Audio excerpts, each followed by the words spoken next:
Kamusta mga buddy? At sa araw na nga to, oo, tayo ay mag-apply ng trabaho. Kasi nga, bawal pabigat sa isang flat. At sa vlog number 12 nga natin ngayon, ay meron tayong naka-schedule na interview. At ito pa mga buddy, ang interview na to ay binigay lang sa akin ng kakilala kong kabayan dito sa Dubai. So ayan mga buddy, gumising tayo ng maaga kasi nga meron tayong interview at 12 o'clock. So ayan, at dali-dali na nga kaming dalawa dyan or tatlo na pumunta doon sa Jumeirah. At akala ko talaga mga buddy, itong kasamahan ko na 8 months na dito sa Dubai ay alam na alam niya yung daan. Eh yun pala ay kami nawala. At munti ka na nga kaming malate. 12:30 na nung dumating kami doon buddy. Eh siya nga pala, bakit ko ba in advance itong sinabi ko? Oo, at sa station na nga to, nakikita nyo dyan, pwede nyong bayaran yung power bank. Kung kayo nalulubat na, ayan, pwede kayong bayad dyan ng 20 dirhams ng isang araw na power bank. Oo, tama yung narinig nyo. Kukunin nyo yung power bank, dalhin nyo, at saka dapat maibalik nyo ng ibang saksakan doon sa metro ng isang araw. Kasi isang araw lang yung binabayaran mo. So anyway, from Riga, Dubai, napunta na nga kami dyan ng Jumeirah at sumakay nga kami, bumaba kami sa may DNCC at saka nagsakay kami ng tram. Sa tram na yan ay papunta na siya ng Jumeirah Palm. Tinatawag nilang RNB, BNR, RPN. Basta, dyan na yun sa may Ritz-Carlton ba na. Kung alam nyo yun pa nga ba yung may Ferris wheel na pinakamalaki, dyan yung pinuntahan namin. At yan nga pala yung kasamahan ko. Anak ng kaibigan ko at saka yung isang Myanmar na naubos na talaga yung English namin buddy sa kaka-English sa kanya. Buti na lang, may backup kami. At sa buwan pa naman ngayon buddy, ng Mayo, ay apakainit dito sa Dubai. Napakaalinsangan kasi nga ang humidity dito mataas kasi napaligiran to or napalibutan ng tubig alat. So as you can see mga buddy, lumipat na nga kami sa tram Station 1 para pupunta doon sa may interviewhan na. At saka mga buddy, huwag kang patanga-tanga talaga. I-tap mo talaga yung card mo dyan kasi pag may penalty ka ay congratulations. So ayan mga buddy, nakarating na nga kami sa aming area or restaurant na interviewin. Diyan yung Odoner. It's a Turkish restaurant. So ayan nga pala yung suot natin for today's vlog. For today's interview pala. Kahit galit na nga yung manager dyan kasi pinaantay namin ng 30 minutes. Tawang-tawa pa rin kami. Kasi pinalabas kami dyan ng manager para mag-antay din kami sa labas para kami mainitan rin. So ayan nga mga buddy, kakatapos lang ng interview namin, basic lang yung mga tanong. Kaya nagja-job hunting kami sa mga kabilang mga restaurant. Yung ibang lahi nga pala mga buddy, yung kakilala namin, nakilala namin sila sa labas, kaya sinabay na namin sila or sumabay na kami sa kanila. Eh kaso, mas matindi ang balat nila kaysa balat namin. Ay kaya't kalauna naghiwalay rin kami kasi nga wala nga forever, sobrang init. Ang lawak-lawak pala ng ano dito, lugar, oo. Ang daming mga foreigner, tapos nakataplis lang yung mga lalaki, wala nang suot na pangitaas kasi nga ang init-init talaga dito. So for today's vlog nga, kasi na pagtanto ko na sobrang tagal ko na nag-antay ng visa, so kailangan ko na maghanap ng trabaho. Pang part-time lang ba habang nag-antay ako ng visa, meron akong source of income. Eh para rin may mahugot-hugot ka pang bili ng kung ano-ano makakain mo dyan.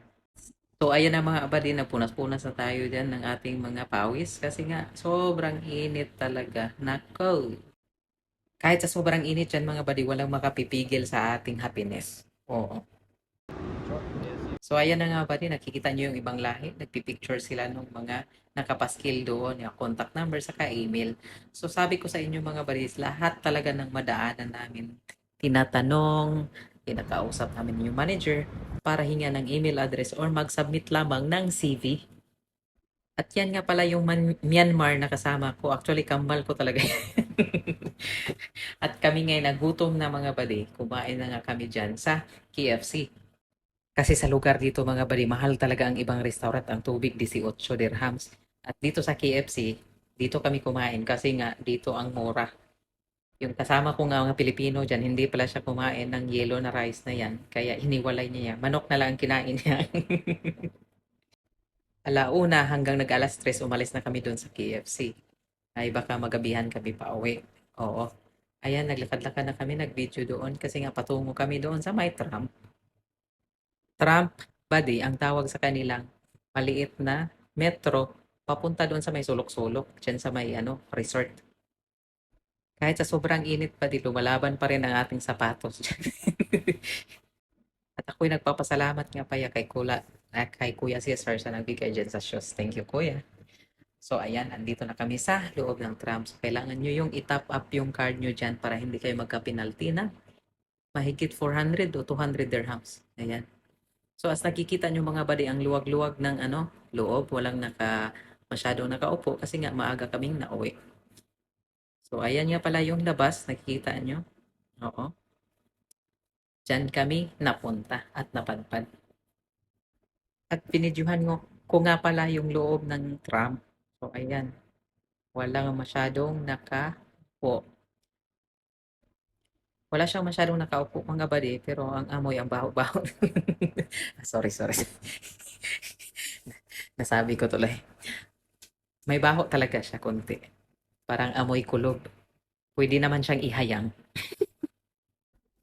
At kapag ikaw nga ay hindi sure sa ginagawa mo dito or hindi sure sa pinupuntahan mo, ay huwag mong kalibutan ang magic words na magtanong ka talaga kasi walang bayad ang magtanong. So ayan na nga, nabasa nyo ang DMCC, dyan na kami, bababa. Abay dito mga buddy, kapag papasok ka, i-top up mo yung card mo. At saka pag lalabas ka, mag-top up ka rin. Mura lang naman dito ang bayad buddy kapag nagta-top up ka ng card. Tumataginting lamang ng 3 dirhams or 350. So ayan na nga mga buddy, nagsakay na nga kami ng escalator papunta doon sa Metro patungong DMCC. At DMCC patungong Riga. Sa bahay ng mga buddy, pauwi na kami. So ayan, binidyuhan ko yung labas ng metro ng DMCC. So napakalawak talaga dito ng metro, hindi masikip, maluwag siya at saka malamig. Ay talaga naman ang government dito ay pinusisi nila lang maayos at may mga maintenance dito na nagtalaga sa may aircon para kung masira man ay diretso siyang masaayos. So ayan na nga ba di ang sample ng top up. Ayan. So, kuha mo. So ayan na nga, nag-CR ako dito, ang haba-haba, parang nasira yung height ko dito. Parang racist sila sa height dito, ang haba-haba ng lapagan ng wallet.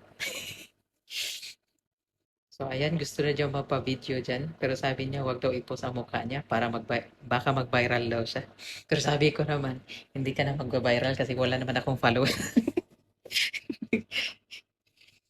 So habang inaantay ko yung visa dito, naghahanap ko ng trabaho, ini-enjoy ko yung bawat araw. Oo, para hindi ka ma-stress at tatanda ng mabilisan. So kung titingnan yung mga bade, magkahawig talaga kami kasi kambal kami.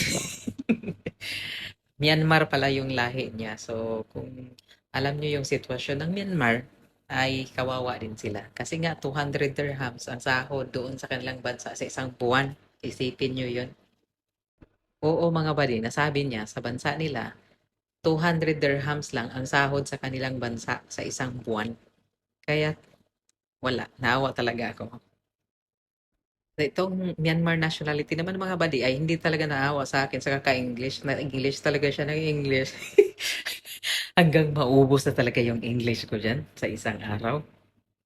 So habang pupunta na kami on the way patungo sa bahay namin, ay isang buong metro talaga ba din na map yung i-ride on namin or trip bago kami makauwi ng bahay. Kumbaga mga badi from head to foot. So pagdating ko talaga ng bahay buddy, pumunta talaga ako ng mall para ipa-activate yung SIM card ko kasi nga na-black kasi 1 month lang siya. So ang gamit ko na SIM card ay Itisalat. So ayan, maraming salamat.